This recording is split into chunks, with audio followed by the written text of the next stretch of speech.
Tindakan polisi yang satu ini harus diberikan acukan jempol, di mana perilakunya, caranya yang namanya mengayomi masyarakat perlu dipuji. Dialah Ajun Inspektur Polisi 1 Aibtu J. Maniguro yang meluangkan waktunya untuk membacakan doa dan firman Tuhan kepada para tahanan yang ada di Polsek Tanah Jawa Kabupaten Simalungun. Aibtu Maniguro juga meluangkan waktunya di sela-sela tugasnya sebagai polisi untuk memberikan pencerahan kepada para tersangka yang sedang ditahan di rutan polsek. Kegiatan tersebut juga dilakukan dia untuk mengubah perilaku para tahanan yang sebelumnya jahat menjadi baik. Ia juga berharap dengan adanya kegiatan tersebut para narapidana atau para tersangka bisa mengubah sikapnya apabila nanti telah siap menjalani sidang. Dalam segala kelimpahan.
Terkait pelaksanaan paripurna.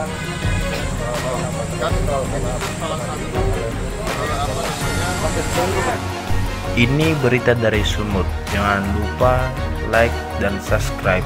Terima kasih.